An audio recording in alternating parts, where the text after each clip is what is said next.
अस्सलाम वालेकुम ख़वातीन और हज़रात, रवां हफ्ते का पहला अस्पहाल और आपका मेज़बान जुनैद सलीम शो का आगाज़ कर रहे हैं साबिक वफाकी वज़ीर दाखिला मोहतरम जनाब शेख रशीद अहमद साहब की इंतहाई गुसीली प्रेस कॉन्फ्रेंस से।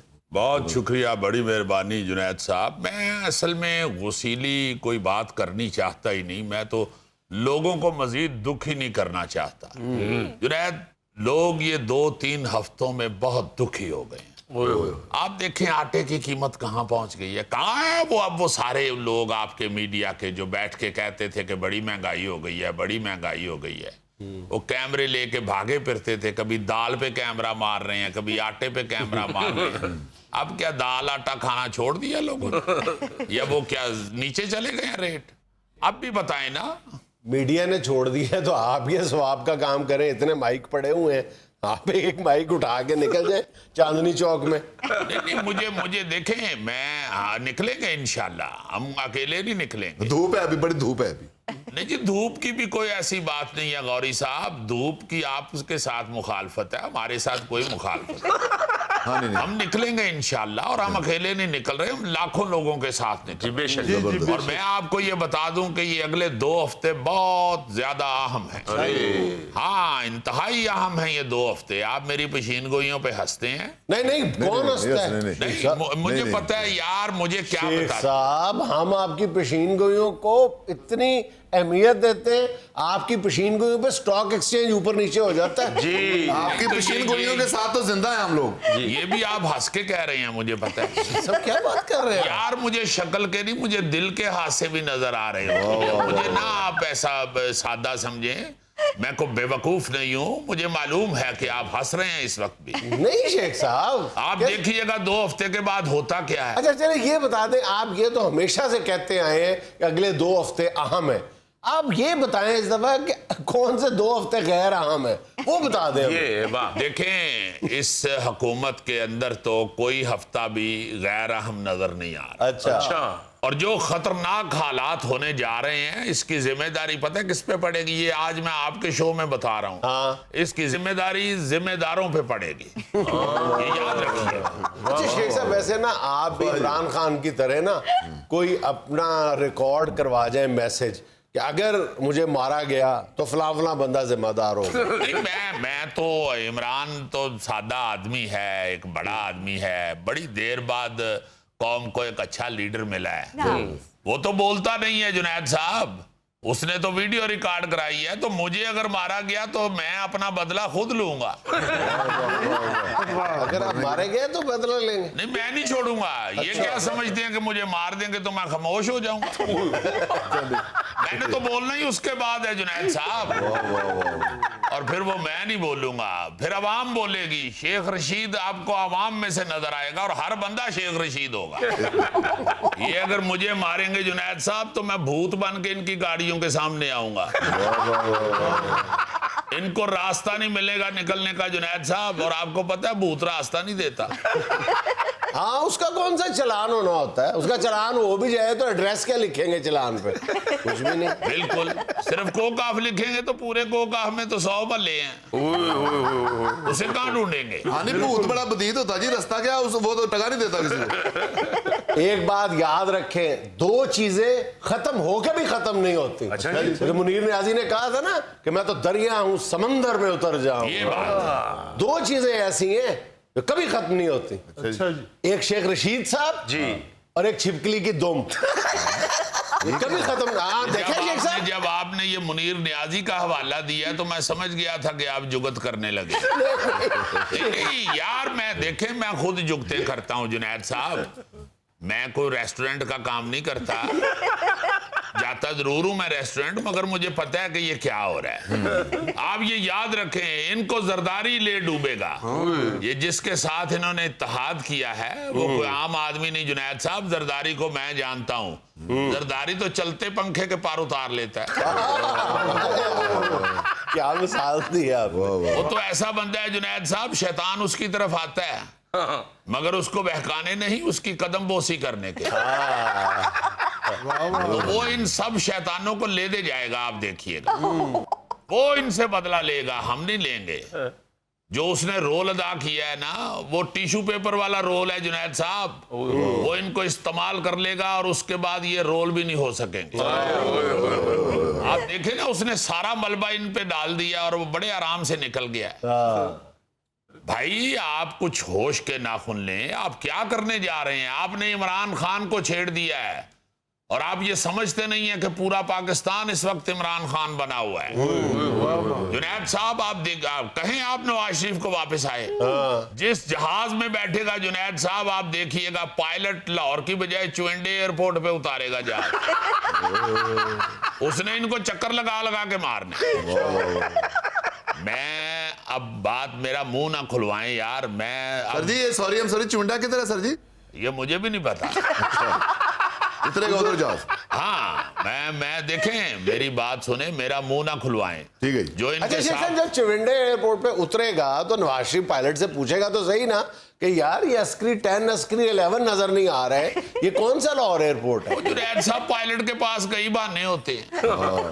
वो आगे से कह सकता है जी ऊपर से नजर नहीं आता डिफेंस। डिफेंस जाए तो डिफेंस नजर आता है।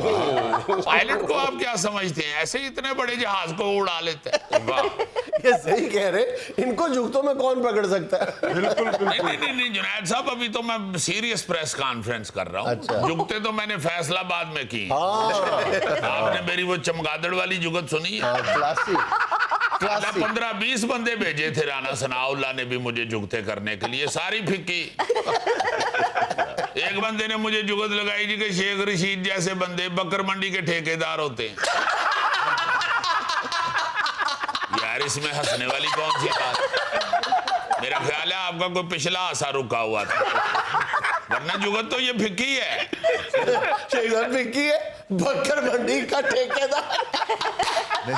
आपको मेरा ख्याल है बकर मंडी की कोई और बात याद आ रही है, उस पे आप हंस रहे हैं, ठेकेदार पे नहीं हंस रहे, मुझे यकीन है। कमाल बात की है, कमाल बात की है।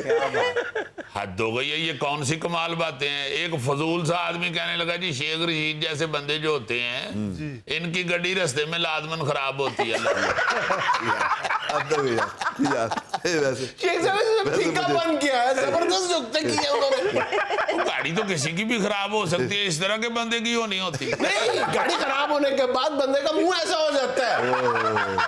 मैं जुनैद साहब अब इन फिक्की बातों को दोहराना नहीं चाहता, तो हंसना शुरू हो गए हैं। इंतहाई फिक्की जुगते की उन्होंने। आप पूछिए ये गोगा जी फैसलाबाद की हैं, मेरी जुगतों पे कैसी क्लैपें आई हैं जी? बहुत बड़ी क्लैपें ली हैं। मुझे तो जुनैद साहब थिएटर प्रोड्यूसर सगी सरवर ने फोन किया कि शेख साहब हमारा अगला ड्रामा कर दें। क्या जुगत लगाई शेख साहब आपने वहां पे? मैंने पहली जुगत की है जुनैद साहब, पूरे फैसलाबाद में ऐसा कहकहा उठा है। अच्छा, वाह वाह वाह। क्या थी क्या? और मैंने कहा इसकी शक्ल देखो जरा, शैतानी चमगादड़ जैसी शक्ल है इसकी। नहीं तो जुगत क्या किया आपने? सारी जिंदगी तुसी थिएटर ते खजल ही होंदे रहे हो। ओए ते हंसना सी। नहीं, आप जुगत सुनाएंगे तो हंसेंगे ना। जुगत क्या किया आपने? शैतानी चमगादड़ में कोई बीमारी का नाम नहीं दसिया। अच्छा, बड़े फजूल लोग हैं यार, फैसलाबादियों का तो हंस हंस के नाश हो गया था, जो खुद जुगत के हवाले से सारी दुनिया में मशहूर लोग हैं। मैं कह रहा हूं कि सारी फिक्की जुगतें की उन लोगों ने। एक कहता है जी यहो जे बंदे गलती ना पुठा सिगरेट ला लेते। गौरी साहब एक सीधा सिगरेट ला के ना ते पिंडे ते लाओ। फिक्की जुगतें सारी जुनैद साहब, सारी फिक्की जुगतें। मैं हैरान हो गया, मैंने कहा यार अगर भेजने ही थे तो कोई अच्छे जुगती है भेजता। यार चमगादड़ वाली जुगत पे इतनी बड़ी क्लैप और इतना बड़ा लाफ्टर आया कि मैंने आगे जुगतें की नहीं, वरना मैंने 5-6 और ज़हन में सोची हुई। अच्छा। हाँ, मैंने तो ये भी कहना था कि राना सनाउल्लाह जैसे बंदे इंडियन फिल्म में विलन के बाप का रोल करते हैं। और अगली सुनेंगे तो आप हैरान हो जाएंगे। मैंने कहना था राणे जैसे बंदे पुरानी साइकिल पे सरों का तेल माल के कहते हैं मैंने नई ली है। दुकान पे लिखा होता है मोशन ज्वेलर, और थल्ले हो जे बंदे बाल्टियां ठीक करन डे होंदे। इस तरह के बंदे नूं जुनैद साहब मरग ते नहीं बुलांदे कि यार रोंदा बड़ा बुरा है। अब देखिए आप सारे हंस रहे हैं। मेरा ख्याल है चमगादड़ वाली जुगत आपने पहले सुन ली हुई थी, इसलिए आपकी हंसी नहीं निकली। एक साथ ये क्या जुगत है? बहुत बुरा रोता है। मेहदी हसन की तरह कौन रोता है? जुनैद साहब, मैं आवाज की बात नहीं कर रहा, ये मुंह बहुत बुरा बनाता है। सो जुनैद साहब, ऑन द सीरियस नोट मैं फिर ये कहूंगा कि ये 2 हफ्ते बड़े अहम हैं। ये लिख ले मेरी बात, आप याद करेंगे कि ये शेख रशीद ने कहा था। 2 हफ्ते बहुत अहम है जुनैद साहब। यही पर्टिकुलर 2 हफ्ते क्यों? मैं मुर्गी थले अंडे रखे ने, 2 हफ्ते बाद 21 दिन पूरे हो जाने। बताए ना यार, आप चूचे हैं जुनैद साहब, आपको नहीं पता? ये तो जिन्होंने ये प्लान बनाया ना इमरान खान की हुकूमत खत्म करने का और इन नालायकों के लाने का, वो खुद पछता रहा होगा कि ये मैं क्यों कर बैठा हूं। क्योंकि हालात जो हैं वो बड़ी तेजी से बिगड़ रहे हैं। इन्होंने तो इमरान खान की मुर्दा सियासत में जान डाल दी। अब आप देखें, पूरा मुल्क जो है वो इमरान खान के पीछे खड़ा है। अब ये क्या करेंगे? मासिवाई जुगतों के इनको और कुछ नहीं आएगा जुनैद साहब। जिस तरह आपका टॉपिक को खुश्क हो तो आप बीच में जुगतें डाल लेते हैं ना, ये भी अब यही करेंगे, देखिए। नाज़रीन, यहाँ में लेना एक छोटा सा वक्फा, हमारे साथ रहिएगा। आप अपने माँ बाप की जिंदगी में जितनी मर्जी उनकी खिदमत कर लें, जितनी मर्जी उनकी खिदमत कर लें, कोई ना कोई पछतावा, कोई ना कोई कसक जरूर रह जाती है।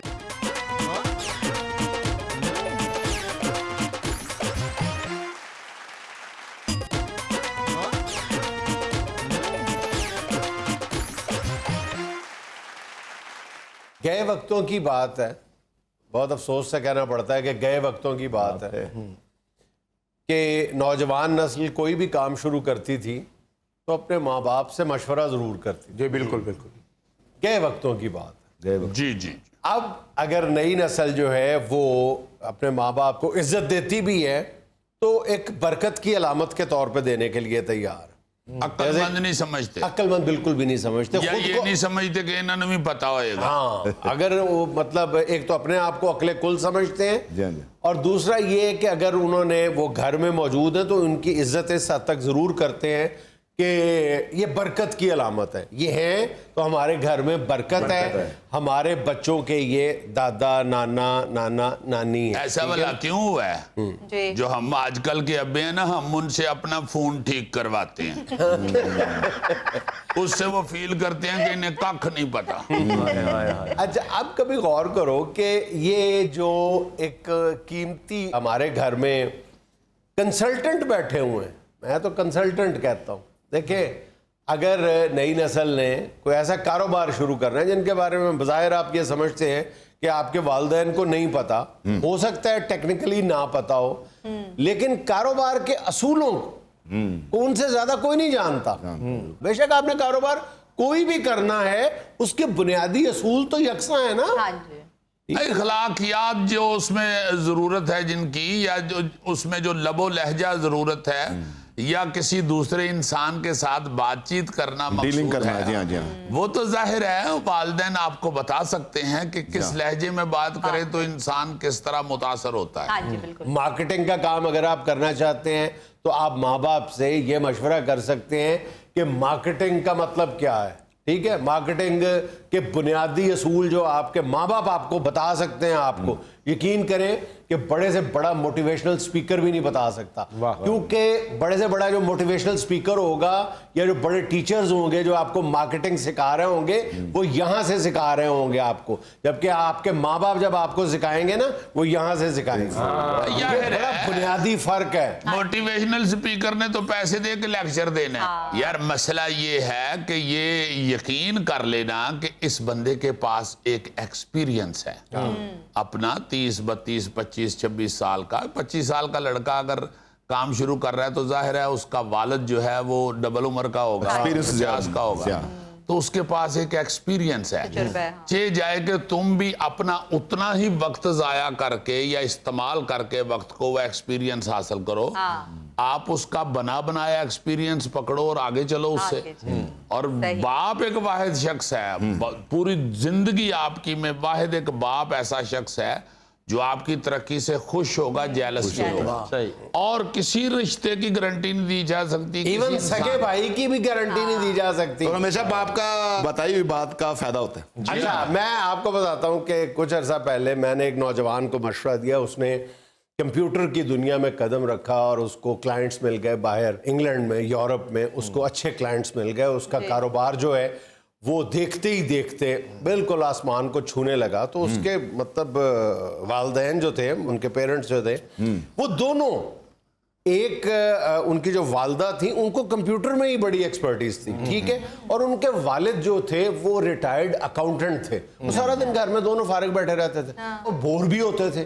तो लेकिन वो अपनी दुनिया में मगन होके तरक्की की इस दौड़ में आगे ही बढ़ता चला जा रहा था।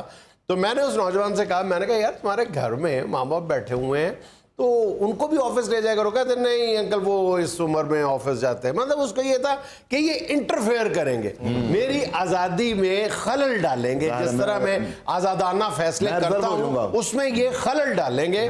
तो फिर मैंने कहा अच्छा चलो, अगर तुम ये समझते हो कि वो रुकावट डालेंगे या तुम्हारे लिए डिस्कम्फर्ट का बायस बनेंगे, तो यूं करो कि अपनी जो प्रॉफिट लॉस जो स्टेटमेंट है, बैलेंस शीट है, ये अपने वालिद साहब से बनवा लिया करो। तो उसने कहा हाँ ये हो सकता है, और एक दो और काम कहता है मैं अपनी वालदा से करवा सकता हूँ। मैंने कहा उनको घर बैठे रहने दो और उनको घर ला के काम दे दिया करो। अब यकीन करें कि कुछ अरसे बाद मैंने उससे पूछा, कहने लगे यार दोनों बहुत खुश हैं।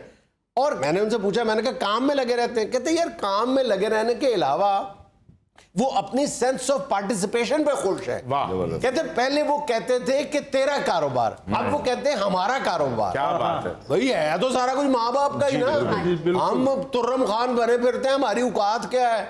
हमें पढ़ाया लिखाया किसने, पैदा किसने किया, हमें अक्ल शऊर किसने दिया?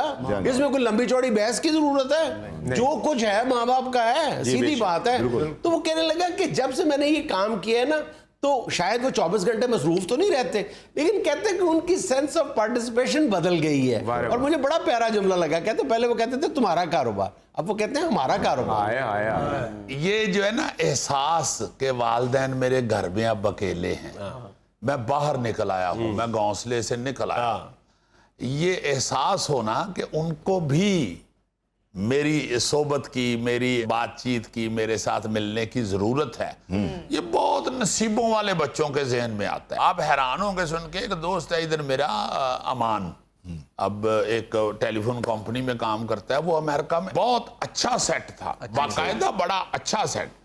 वो कहते एक दिन मैंने ना बैठ के ऐसे ही मेरे जहन में सोचना मैं शुरू हो गया कि मैं कितना को इधर सेट हो जाऊंगा, मैं कितना को पैसे कमा लूंगा, मैं कितना को इधर अपना आप बना लूंगा। मेरा बाप घर में अकेला बैठा हुआ है, मेरी माँ घर में अकेली बैठी है, क्या कहने। तो ये सारी जायदाद ये वो मैं कितनी को बना के फिर मैं उसे कितनी को देर उसके साथ खेलूंगा। मैंने भी जाना है माँ बाप जो है वो जितनी देर हैं, मैं क्यों नहीं उनके पास। बिल्कुल यार, वो बंदा हर चीज छोड़ के वापस आ गया। अरे क्या कहने सर, ईमान से। वो एक मोबाइल कंपनी में मुलाजमत कर रहा है, वो कहते नहीं बेहतरीन खाना खा रहा हूँ, बेहतरीन घर में रह रहा हूँ, सारा कुछ ठीक है, माँ बाप पास है, वो एंजॉय कर रहा हूँ मैं लाइफ को। क्या बात, सोचने का जो मतलब कहते हैं ना जाविया फिक्र, देखने का जो एंगल है ना, वो बदलने की जरूरत है कि आप कितनी तरक्की, जैसे उसने कहा कि मैं कितनी तरक्की कर लूंगा और मैं क्या कौन सा मैं पहाड़ सर कर लूंगा यहाँ पे रह के। देर हैं उनको तो मैं पहले, और माँ बाप अगर आपकी जिंदगी में हैं तो वो इतनी कीमती चीजें, इतना आपका कीमती असासा है, ये उनसे पूछ के देखें जिनके माँ बाप चले गए और फिर वो सोचते हैं कि यार मैंने ये नहीं किया उनके साथ, मैंने उनके साथ ये नहीं किया और मैंने उनके साथ ये कर दिया। अगर कोई गुस्ताखी हो गई है, कोई कमी रह गई है, तो फिर हम ओ यार ये मैंने नहीं किया, और क्यों नहीं किया, ये मैंने कर दिया, मैंने क्यों कर दिया यार। ये छोटे छोटे पछतावे है ना, ये जिंदगी के पछतावे बने थे। जब मेरी वालदा का इंतकाल हुआ तो मुझे किसी ने दो बातें कही थी और दोनों बातें मुझे हरफ बहरफ सच साबित होती है। एक उसने कहा था कि माँ का दुख ऐसा है कि जो वक्त गुजरने के साथ साथ भूलता नहीं है, ज्यादा शदीद होता चला जाता है, और मुझे उसका अंदाजा अब होता है। यार ये जो अमान भाई की मैं बात सुना रहा था, वो कहते जी जब मैंने इरादा किया ना मैंने वापस जाना है, तो मैंने 3-4 दोस्तों से भी मशवरा किया, उन्होंने भी कहा को इधर ना आना, इतने पैसे तुम कहाँ इधर कमा सकते हो, इधर तो नौकरी नहीं मिलती, बिल्कुल ना आना, बड़े थोड़े पैसे मिलेंगे यहाँ। इवन कहते हैं मेरे अब्बा जी भी कहते थे कि नहीं नहीं वापस ना आना, उधर तुम बड़े अच्छे सेट हो। तो मैं जब भी कहूँगी अब्बा जी मैं वापस आ जाता हूँ, आप उधर अकेले, नहीं नहीं बेटे तुम उधर ही रहो, तुम ठीक हो। कहता मैंने इरादा कर लिया कि बस मैंने जाना है। मैं चला आया, मैंने आके पहले नौकरी ढूंढी। मैंने नौकरी लेने के बाद मैंने अब्बा जी से पूछा, अब्बा जी इधर कितने को पैसे अगर हों तो जिंदगी अच्छी गुजर सकती है, महीने की कितनी आमदन हो तो इधर बंदा सही सेट होता है। अच्छा, उन्होंने कहा यार 1.5 लाख रुपया हो ना बंदे के पास, ये अरसा पहले की बात है, चंद साल पहले की, तो 1.5 लाख रुपया बंदे के पास हो तो फिर इधर कम से कम 1.5 लाख से जिंदगी अच्छी गुजर सकती है। तो कहते हैं जी, मैंने कहा अब्बा जी मुझे फिर 1.5 लाख की नौकरी मिल गई है, मैंने नहीं वापस जाना। कहता है कि सारा मैंने बंदोबस्त करके ना, तो अब्बा जी को इस तरह राजी किया, चूंकि अब्बा जी भी कहते थे कि ना। अच्छा, अब्बा जी जो कह रहे हैं वो बच्चों के लिए कह रहे हैं, वरना किस माँ की किस बाप की ख्वाहिश नहीं होती कि उम्र के इस हिस्से में बच्चे उनके पास रहे। लेकिन क्या जज्बा है, किस मिट्टी से बने हुए हैं हमारे माँ बाप जो है, वो ये कहते हैं कि नहीं बेटा, तुम अगर खुश हो तो तुम अपनी तरक्की देख लो, हमें छोड़ो। अच्छा, दूसरी बात उस बंदे ने मुझे यह बताई कि आप अपने माँ बाप की जिंदगी में जितनी मर्जी उनकी खिदमत कर लें, जितनी मर्जी उनकी खिदमत कर लें, कोई ना कोई पछतावा, कोई ना कोई कसक जरूर रह जाती है जो आपको जिंदगी भर सताती रहती है। मैंने ये क्यों नहीं किया यार, वो फिल्म का डायलॉग नहीं था, जो कुछ है लम्हा लम्हा अपना माँ बाप की नजर कर दो। यार वो सुनाया नहीं था फिल्म का डायलॉग, हसीन कादरी साहब का लिखा हुआ, वाह वाह वाह वाह। कहते यार तेरा सुनिए अम्मा मर गई है, बड़ा दुख होया। कहना दुख मां प्यो दे मरन दा नहीं हुंदा, दुख ते उन्हां सदरां दा हुंदा है जड़ियां दिल च रह जाती, जो ख्वाहिशात आपके दिल में रह जाती है ना कि यार मैंने वक्त मिले तो मैं अम्मी का ये करूंगा, मुझे अगर टाइम मिला, मैं इतने पैसे इकट्ठे हो गए तो मैं अब्बा जी को ये करके दूंगा, वो सारा कुछ फिर पछतावा रहता है।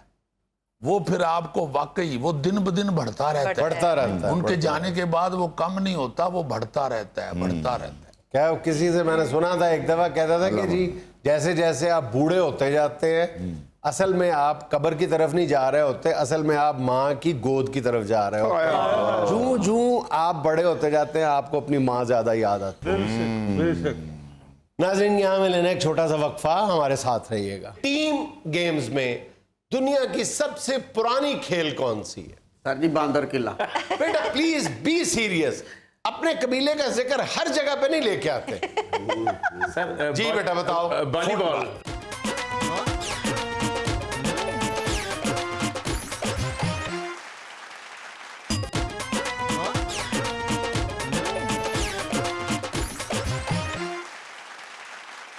अच्छा प्यारे बच्चों, प्यारे बच्चों, प्यारे बच्चों, प्यारे बच्चों, प्यारे बच्चों, प्यारे बच्चों, प्यारी हरकतें भी करो।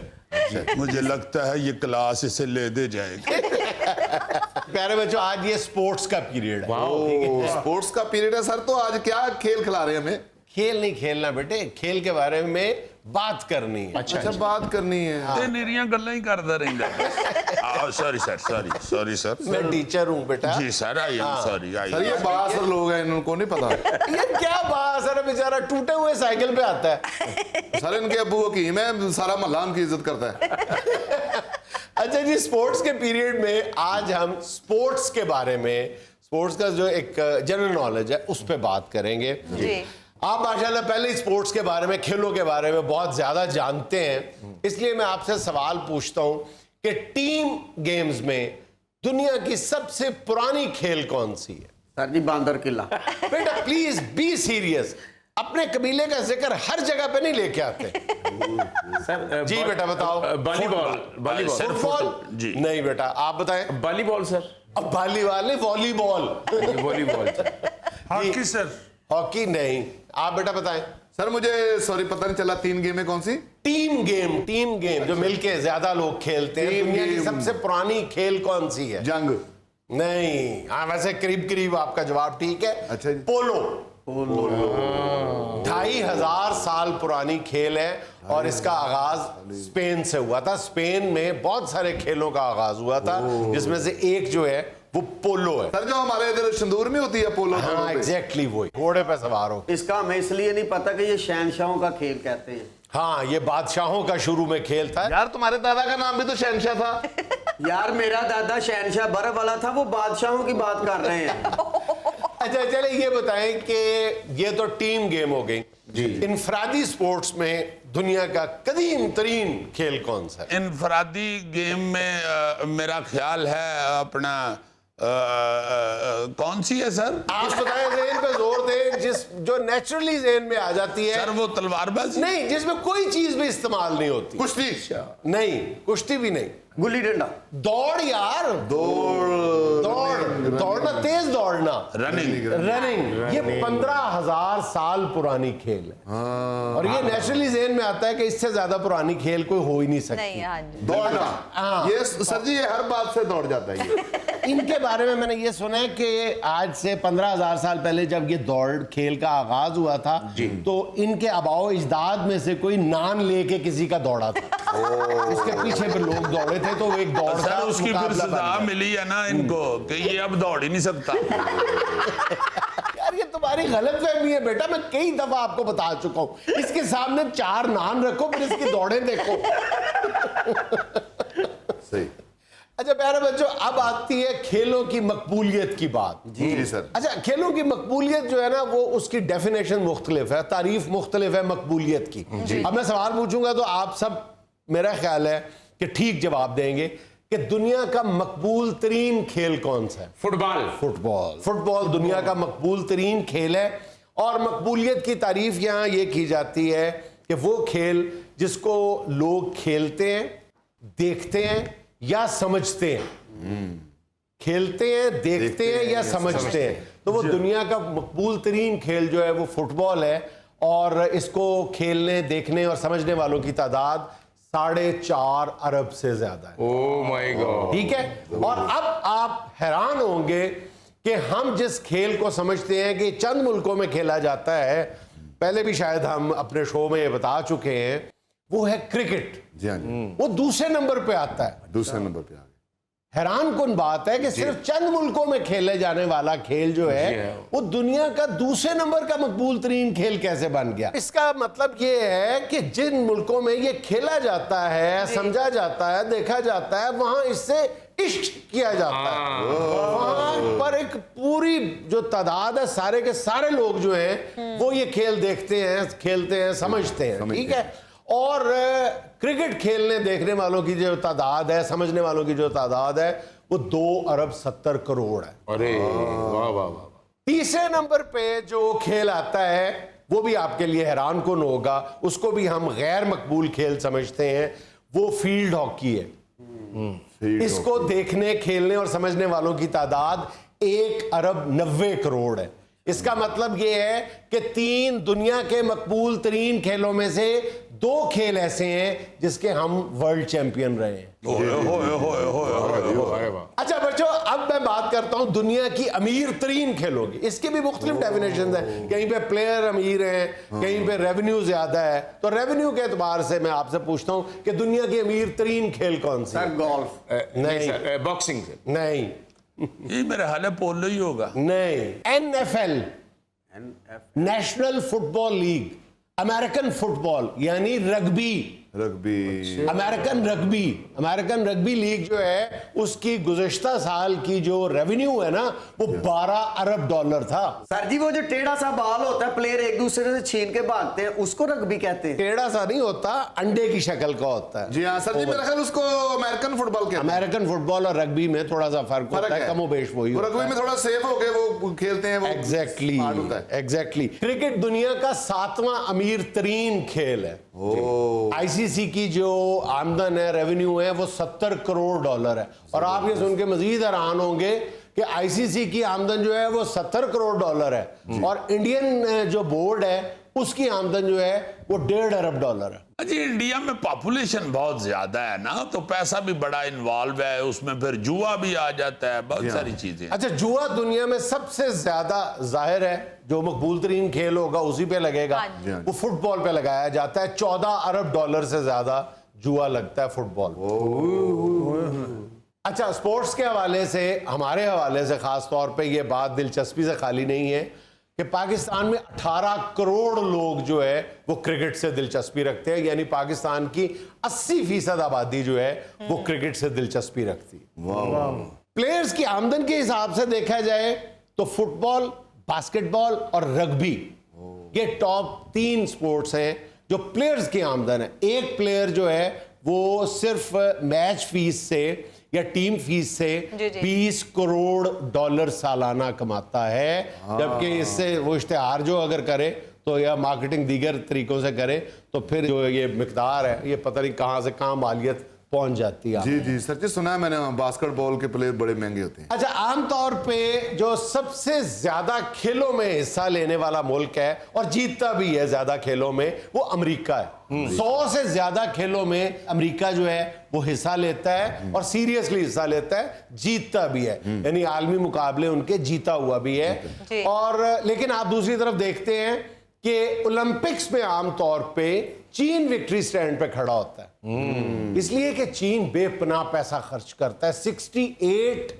बिलियन डॉलर जो है वो स्पोर्ट्स की तरवीज पे खर्च करता है। वाह वाह वाह वाह, नहीं वाकई जो चाइना वाले हैं वो बहुत ज्यादा स्पोर्ट्स लवर हैं। और पाकिस्तान पता कितने पैसे खर्च करता है? 68 बिलियन डॉलर चीन खर्च करता है और हम कितने करते हैं? 12 लाख डॉलर। गुड। नाज़रीन, यहाँ में लेना एक छोटा सा वक्फा, हमारे साथ रहिएगा। 100 में से कोई एक आध ऐसा मंसूबा दहशत गर्दों का, उसमें वो कामयाब हो जाते हैं, दुश्मन अपना वार कर जाते हैं, मगर अल्लाह ताला के फजलो करम से हमारे अदारे जो है ना जी, ये बड़ी तनदही से और बड़ी मेहनत से ये सारा ऑपरेशन कर रहे हो। बिल्कुल बिल्कुल।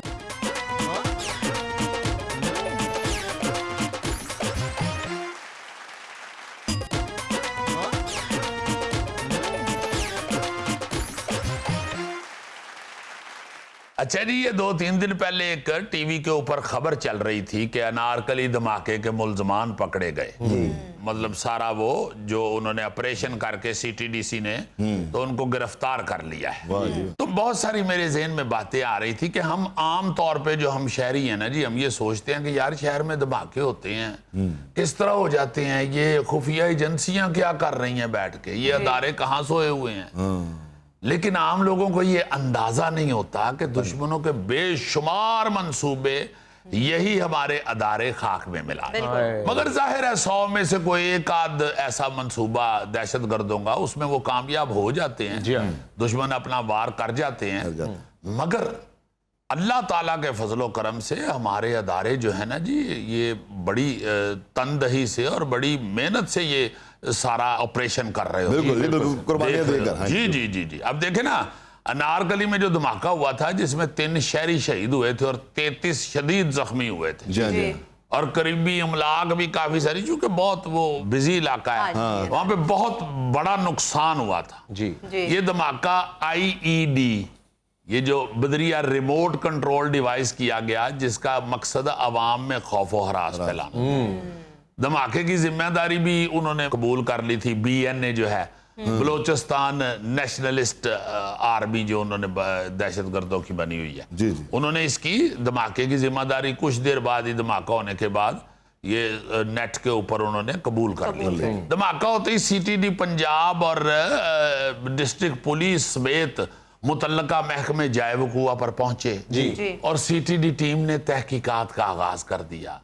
इंतहाई मेहनत और बड़ी अक्लमंदी के साथ उन्होंने ये जो अपना सेफ सिटी अथॉरिटी है, इंटेलिजेंस और दीगर टेक्निकल जराए को इस्तेमाल करते हुए मालूमात हासिल की जी। और इंटेलिजेंस बेस्ड ऑपरेशन के जरिए मुल्जमान को गिरफ्तार करने में कामयाब हुए। वाह। और आप हैरान होंगे कि इन्वेस्टिगेशन के दौरान जो इस्लामाबाद में फ्रूट मंडी वाला धमाका हुआ था, वो मेरा ख्याल है 2014 की बात है। बिहाड़ी चौक मुल्तान में 2015 में एक धमाका हुआ था। फिर सब्जी मंडी लाहौर में 2012 में एक धमाका हुआ था। ये मुल्जमान ने सारे धमाके किए थे। फिर आप एक और बात सुन के बड़ा हैरान होंगे कि यही जो मुल्जमान है ना जी, ये जो पकड़े गए हैं, ये अब एक ट्रक भर के बाकायदा बारूद का जी जी। ये लाहौर की तरफ फिर आ रहे थे धमाका करने के लिए। जब ये एजेंसियों को पता चल गया कि ये लाहौर की तरफ धमाका करने के लिए आ रहे हैं, तो उन्होंने बरवक्त कार्रवाई करते हुए CTD टीम ने इन दोनों मुल्जमान को, सनाउल्लाह और अब्दुल रज़ाक, इनको ट्रेस किया और ऐन उस वक्त गिरफ्तार किया जब वो ट्रक में सवार होकर 2 तैयार शुदा IED लेके लाहौर पहुंच चुके थे। अभी बहुत सारी और चीजें इन्वेस्टिगेशन के दौरान इनसे बरामद हुई हैं। यार इस ज़माने में मेरा ख्याल है कि कौम की भी ये जिम्मेदारी बनती है कि कुछ मैच्योरिटी का मुजाहरा करे। Enough is enough. बच्चे बच्चे को पता है कि ये एक टेररिज्म की नई वेव आई हुई है, तो अगर इस हवाले से कानून नाफिज करने वाले इदारे या एजेंसीज कोई इकदाम उठाती हैं और उसमें कोई नज़र नहीं आता, आपको पता नहीं चल रहा कि यार ये बिल्कुल क्लियर कट है, वरना ये एक स्पेसिफिक टारगेटेड ऑपरेशन क्यों किया जाता। जैसे कुछ अर्सा पहले आपने देखा था जो कराची में वो खातून ने खुद को हमला किया था और उसके फिर शौहर की वो जो ट्वीट थी वो जिस फ़ोन से हुई थी, वो जिस तरह भी था, तो पंजाब यूनिवर्सिटी से एक नौजवान को गिरफ्तार किया गया था, नमल यूनिवर्सिटी के जी। तो वो बहुत बड़ी अचीवमेंट थी जिससे आगे सारा ये केस खुला था। लेकिन हमारी पब्लिक ने फौरी तौर पे बैकलैश दे दिया कि जनाब ये एजेंसियों ने क्यों उठा लिया। जाहिर है कि सिविल लिबर्टीज अपनी जगह, लेकिन नेशनल सिक्योरिटी अपनी जगह। नेशनल सिक्योरिटी भी उतनी अहम है जितनी सिविल लिबर्टीज अहम है। तो मेरा ख्याल है कि पब्लिक को भी थोड़ा सा देख के रिएक्ट करना चाहिए, कुछ अपनी एजेंसीज पे, अपने कानून नाफिज करने वाले इदारों पर एतबार होना चाहिए, एतमाद होना चाहिए कि ये अगर अपने फ़राइज़ की अंजामदही कर रहे हैं तो ये हमारे लिए कर रहे हैं। जी जी जी, ये अनारकली वाला जो धमाके के मुल्ज़मान पकड़े हैं, इन्होंने ये इतराफ़ किया और इन्होंने जो सारा इन्वेस्टिगेट किया है, ये हमारे हमसाया मुल्क से ये सारा ऑपरेशन जो है वो, ये तो टूल बने होते हैं ना जी इधर के लोग, तो वो सारा उधर से ऑपरेट हो रहा था। तो हमें थोड़ा सा ख्याल साथ करना चाहिए। यहाँ पे मैं ये भी जरूर कहूंगा कि सियासतदान भी एक दूसरे को बुरा साबित करने के लिए कि पिछले बेड़ा गर्क कर गए, मुल्क रहा ही कुछ नहीं, दिवालिया, ये वो, इस तरह के लफ्ज या के जो आ गए हैं, उन्होंने अब मुल्क तबाह कर दिया है, ये लफ्ज बड़े हार्ड हैं। इस तरह का ना महसूस होने दें दुनिया वालों को कि भाई हम बड़े माड़े हैं या हमारा पता नहीं क्या बन गया है। थोड़ा सा संभल के बात करनी चाहिए, होशमंदी से लफ्ज निकालने चाहिए मुंह से, क्योंकि एजेंसियां जो हैं वो बड़ा मेहनत के साथ मुल्क की देखभाल भी कर रही हैं। नाज़रीन, ये था आज का इस्पे हाल, और आज की छोटी सी बात ये कि जब आप बोलते हैं तो वही बोलते हैं जो आप पहले से जानते हैं, लेकिन जब आप सुनते हैं तो आप हमेशा कुछ नया सीखते हैं। खुश रहें, खुश रखें। आपसे मुलाकात होगी इंशाअल्लाह कल। अल्लाह।